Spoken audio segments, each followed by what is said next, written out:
अस्सलाम वालेकुम जी। आज का लेक्चर हमारे पास है फोरियर सीरीज के बारे में। हम फोरियर सीरीज का फार्मूला पढ़ेंगे और उसमें आने वाली टर्म्स को समझेंगे और देखेंगे कि इसको कैसे बनाया जा रहा है। फिर हम इस पे डिरिचलेट कंडीशंस देखेंगे कि चंद ऐसी कंडीशंस हैं जो हम किसी फंक्शन पे लगाएंगे तो अगर वो पूरी होंगी तो हम मानेंगे कि फोरियर सीरीज आपके पास उस पे लग सकती है। तो देन फिर कुछ ऐसे इंटीग्रल के बारे में पढ़ेंगे जो आगे हमारी हेल्प करने वाले हैं कुछ चीजों को फाइंड आउट करने में। तो आज का लेक्चर बहुत इंपॉर्टेंट होने वाला है। हम फोरियर सीरीज के कल जो लास्ट लेक्चर हमने देखा फोरियर सीरीज का जस्ट हमने एक कंसेप्ट लिया था। आज बाकायदा उसका फार्मूले को स्टडी करने वाले हैं, उसको डिफाइन करने वाले हैं, उस पर जितनी लिमिटेशन कंडीशन आने वाली है वो स्टडी करने वाले हैं। तो शुरू करते हैं जनाब। हमारे पास मेन हेडिंग आ गई फोरियर सीरीज। लेट्स से हमारे पास एक फंक्शन है जिसे मैंने डिफाइन किया है -पाई से पाई के इंटरवल में, यानी वो फंक्शन आपका लाई कर रहा है -पाई से पाई के अंदर। इसके बाहर वो अपने आप को रिपीट कर रहा है, यानी पीरियोडिक फंक्शन है। आपके पास जैसे यहाँ पे मैंने लिखा कि आउटसाइड वो क्या है कि आपके पास एफ एक्स प्लस 2 पाई बराबर है किसके, एफ एक्स के, यानी हर 2 पाई के बाद वो अपनी पहले वाली वैल्यू देना शुरू कर देता है। तो इसका मतलब पीरियोडिक फंक्शन है। तो पीरियड कितना होगा, कल पढ़ा था हमने, तो पीरियड यहाँ पे फिर हम मानेंगे कितना होगा 2 पाई, कि हर 2 पाई के बाद उसकी वैल्यू वही आनी शुरू हो जाती है। तो अब तक आपको क्या पता चला कि एक मैंने फंक्शन लिया है, वो फंक्शन डिफाइन है -पाई से पाई के बीच में और वो पीरियोडिक फंक्शन है और उसका पीरियड कितना है 2 पाई। अब आपके पास लेट्स से ट्रिग्नोमेट्रिक हम सीरीज ले लेते हैं फोरियर सीरीज की। तो एफ एक्स बराबर हम ले लेते हैं किस चीज के, एफ एक्स बराबर है जनाब किसके, a naught by 2 plus a one cos x plus b one sine x plus a two cos 2x plus b two sine 2x plus a three cos 3x plus b three sine 3x। अब आप जरा एक pattern note करो, इसके अंदर क्या है। पहली टर्म ऐसी दिख रही है जिसके साथ कुछ भी नहीं लिखा हुआ, ए नॉट बाई 2, वो मैंने वैसे लिख दी। अब आगे देखो कॉस वाली टर्म्स आ रही हैं, a1 cos x, a2 cos 2x, a3 cos 3x। अगर मैं सारी अप टू n तक वाली जमा कर दूं, जितनी भी इन्फिनिट है मेरे पास, तो क्या आप लिख पाओगे इसको ऐसे, summation n is equal 1 to infinity a n cos n x।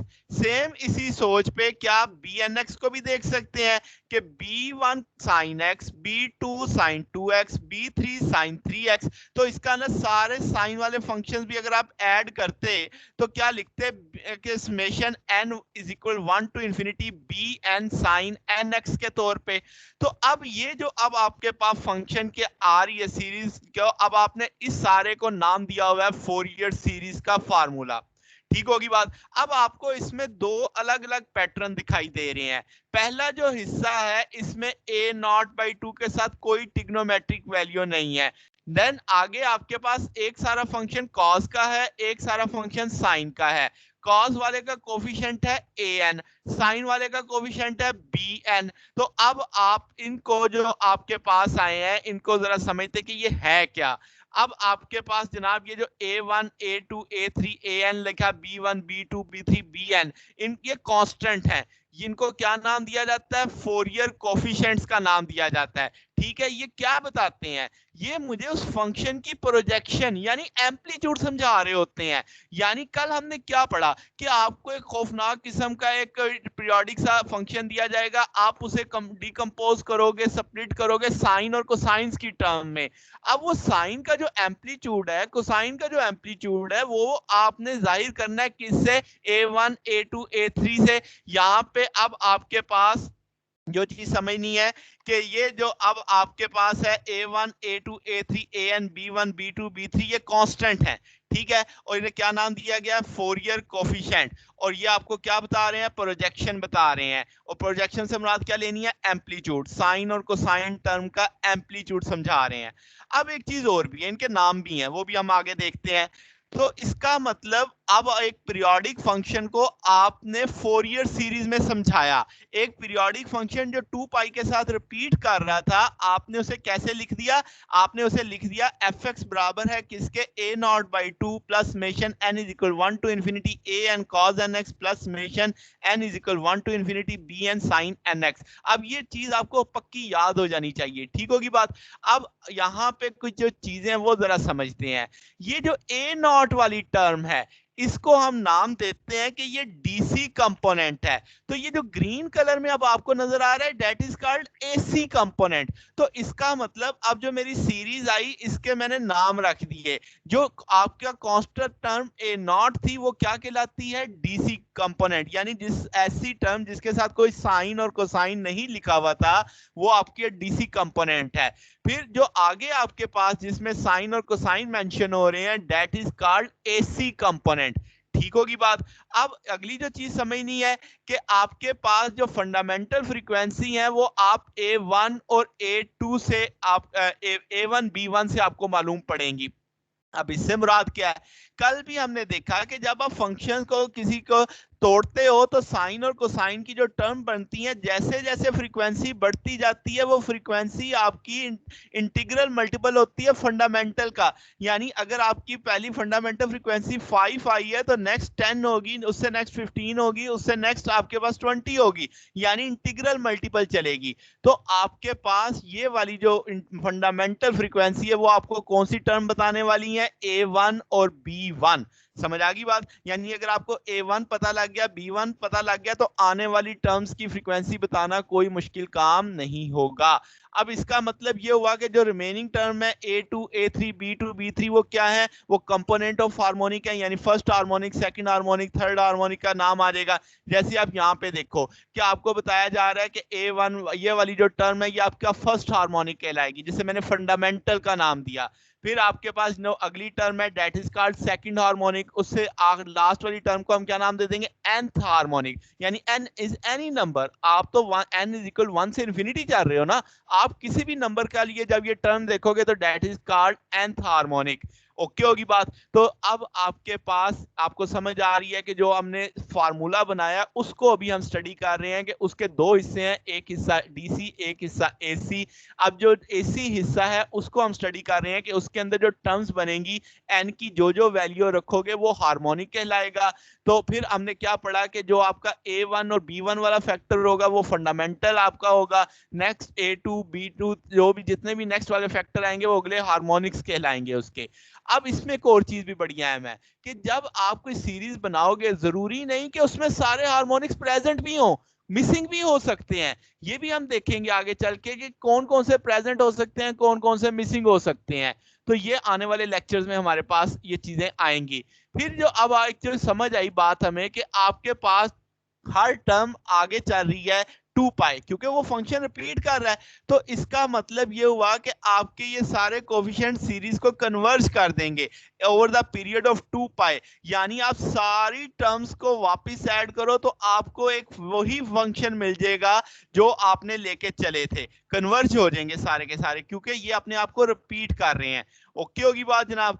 अब जो चीज हमने पढ़नी है, अच्छा इसमें कल भी हमने ये चीज डिस्कस की कि आपकी फोरियर सीरीज कंटिन्यूअस और डिसकंटिन्यूअस दोनों टाइप ऑफ फंक्शन पे अप्लाई होती है। जो हमने टेलर सीरीज पढ़ी थी, वो आपकी सिर्फ कंटिन्यूअस फंक्शन और डिफरेंशिएबल फंक्शन तक महदूद थी, जबकि ये दोनों पे लग सकती है।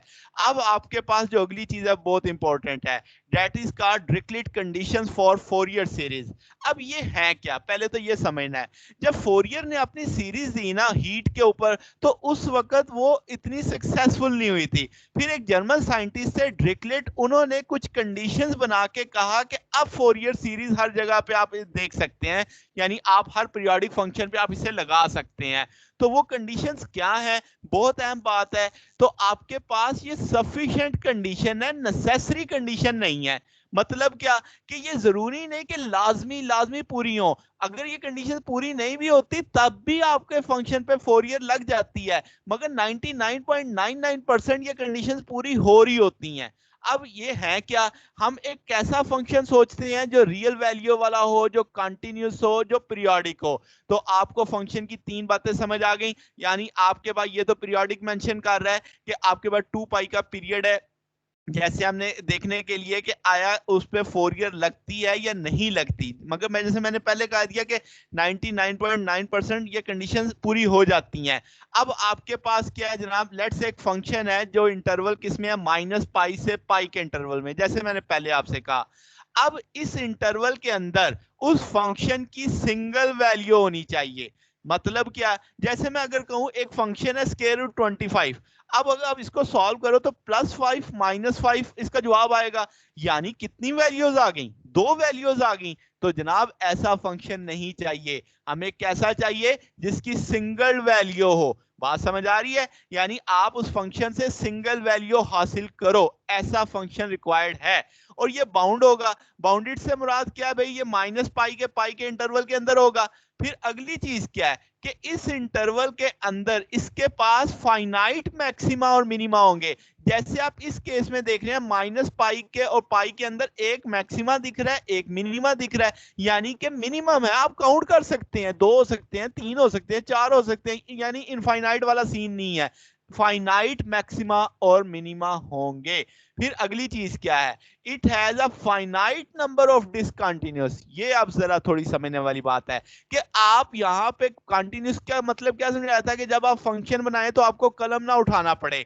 जैसे आप नीचे वाले में देखो कि अब आप फंक्शन बना रहे थे, यहाँ पे आके ब्रेक हो गया, अब आपको यहां से छोड़ के नीचे से बनाना पड़ा, तो ये डिसकंटिन्यूअस है। तो अब ये कह रहे हैं फाइनाइट नंबर ऑफ डिसकंटिन्यू, ये भी नहीं होगा हर जगह ही वो टूट रहा हो, कोई एक आधी उसमें डिसकंटिन्यूटी अगर होगी तो चलेगा काम।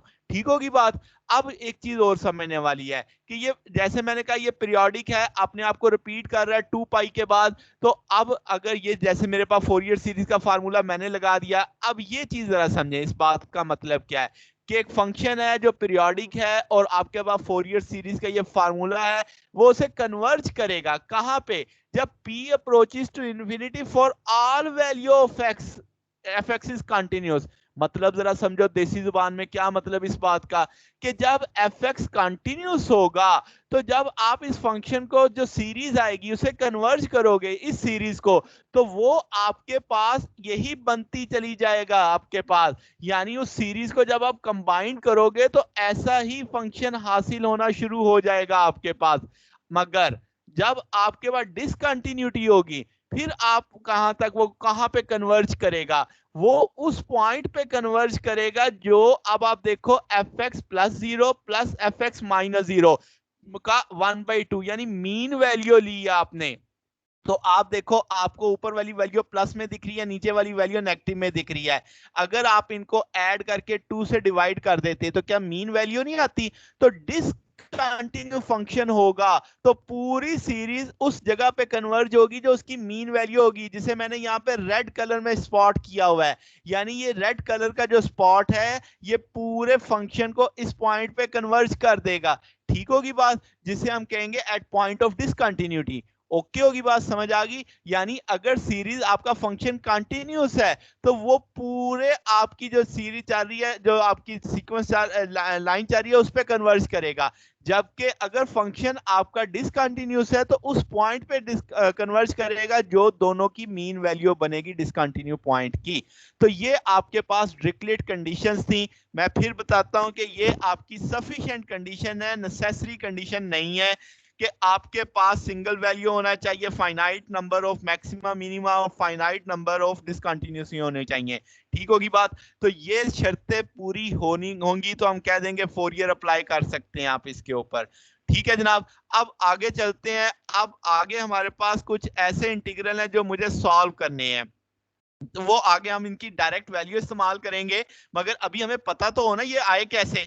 जैसे आप इंटीग्रल देखो -पाई से पाई, अभी जो मैंने फंक्शन आपको इंट्रोड्यूस करवाया था वो -पाई से पाई के इंटरवल में था, तो मैं जितना भी लेके चलूंगा ऑनवर्ड वो आपका -पाई से पाई के बीच में ही होगा। ठीक है, तो आपके पास साइन nx dx मैंने कहा ये इक्वल टू 0 होगा। अब इस बात को जरा समझो, फिर वक्त आप nx को ना समझो, सिर्फ साइन x dx को समझो। आप देख रहे हो कि आपके पास ये एक साइन का फंक्शन आ गया।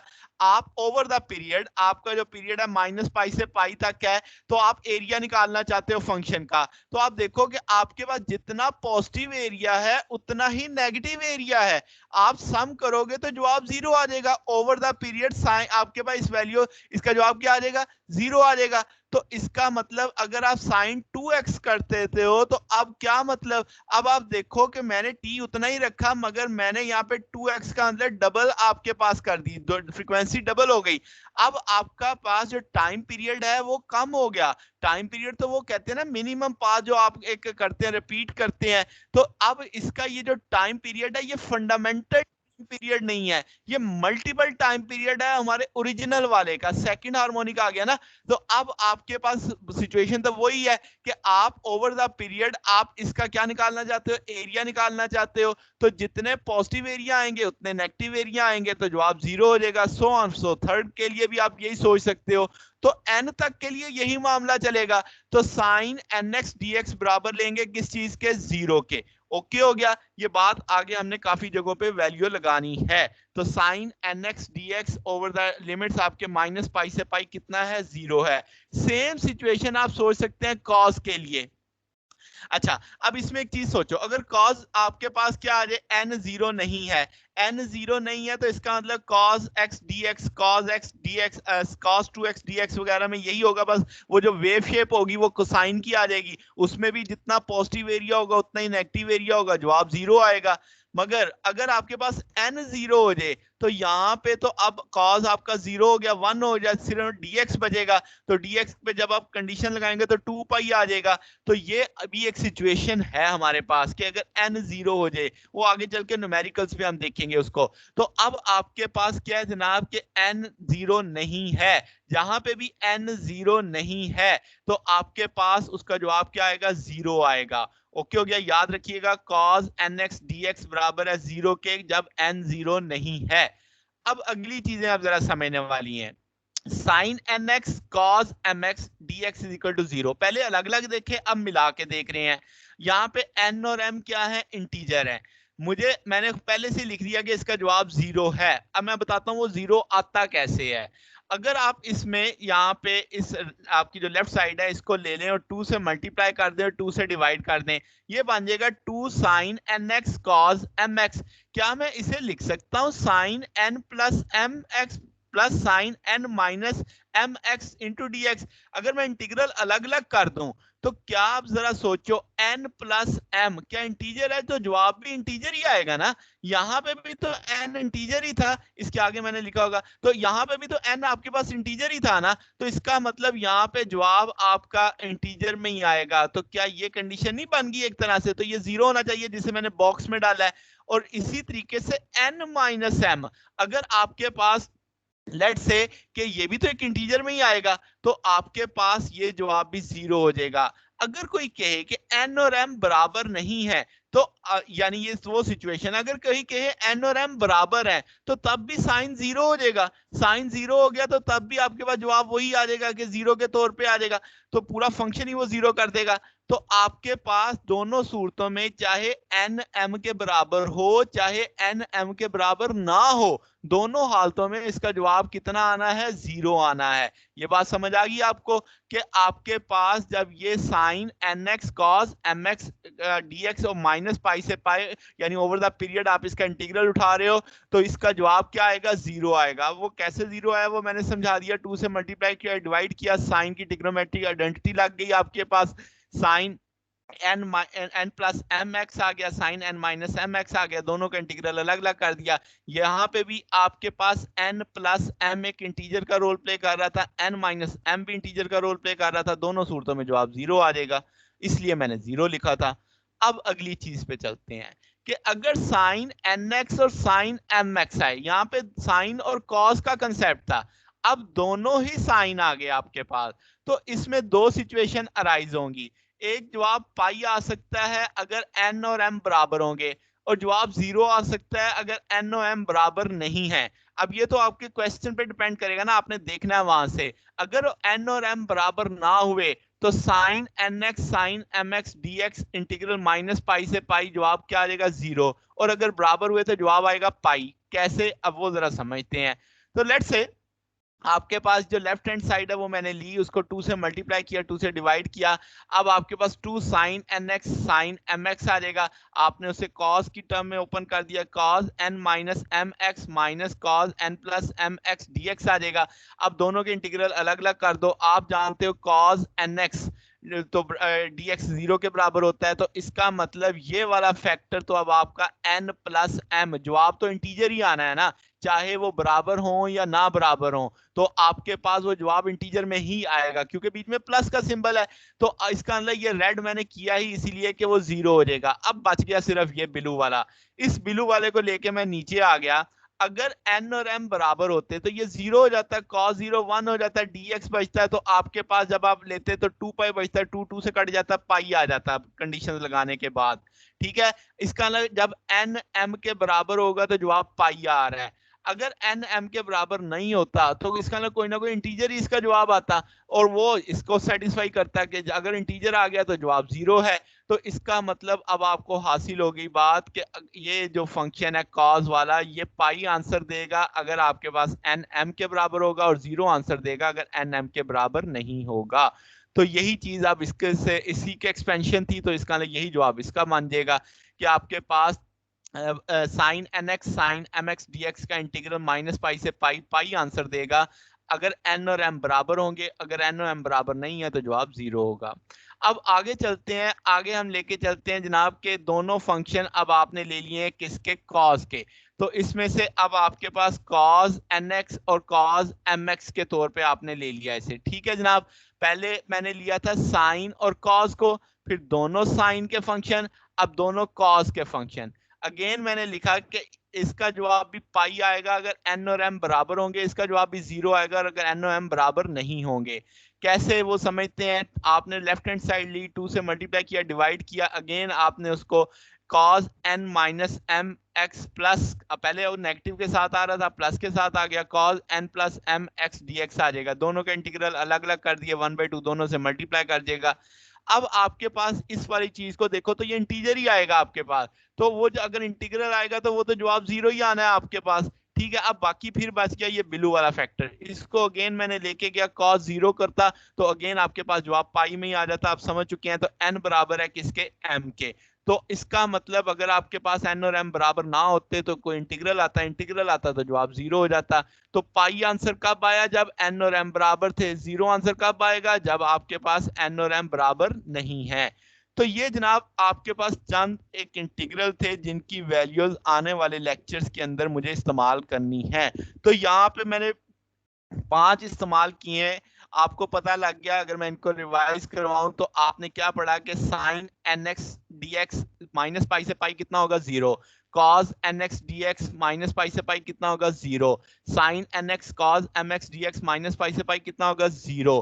फिर आपने पढ़ा sin nx sin mx dx minus pi से पाई इंटीग्रल कितना होगा, पाई होगा अगर n और m बराबर होंगे, 0 होगा अगर n और m बराबर नहीं होंगे। फिर आपने पढ़ा cos nx cos mx dx integral इसका माइनस पाई से पाई, ये भी पाई का आंसर देगा अगर n और m बराबर होंगे, और 0 आंसर देगा अगर n और m बराबर नहीं होंगे। तो ये जनाब आज का लेक्चर था। आज के लेक्चर में हमने क्या देखा, फोरियर सीरीज को पढ़ा, उसके फार्मूले को समझा, डिरिक्लेट कंडीशंस को पढ़ा, फिर हमने यूजफुल उसके कुछ इंटीग्रल्स को पढ़ा।